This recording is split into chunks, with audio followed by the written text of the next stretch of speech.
Taking the reins to restore their roster. The UC Davis equestrian team for months now has been challenging the university's controversial decision to cut their Division I program, which the team calls fundamentally flawed. Fresh off of winning their final conference championship, we're hearing from team members for the first time. It's a story you'll see tonight only on CBS 13. Okay, awesome. For the women of the UC Davis equestrian team, so these horses become our best friends. tacking these horses just means a bit more. And you learn them like the back of your hand. It's why saying goodbye has been so hard. She's my favorite. She's really easygoing. Kind of get that ripped out from underneath you without anybody giving you any warning or even getting to pitch in your voice in a position like that. You're just no longer an athlete. Yeah. Mylea Trimble and Katya Dundas say they've worked their entire lives to become Division I riders. It's the only thing that makes me feel like I'm not stressed about everything else in life. In February, they were told this season would be their last and that their program had been cut. Our athletic director told us that this decision was final and not to fight it. UC Davis says it based its decision to cut the team primarily on finances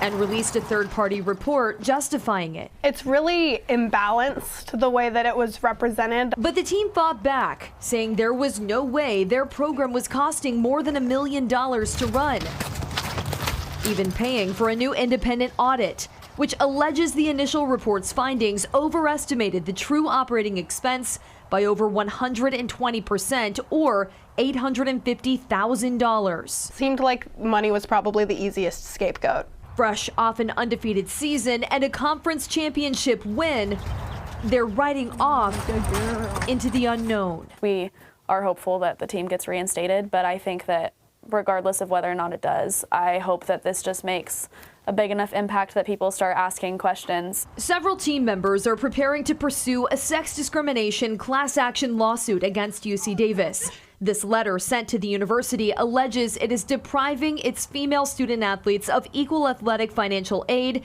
and equal treatment and benefits in violation of Title IX.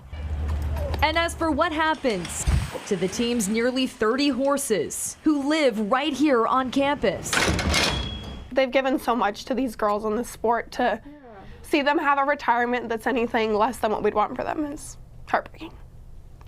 you could say they're off to greener pastures. Most teammates are taking a horse, and all have found a home.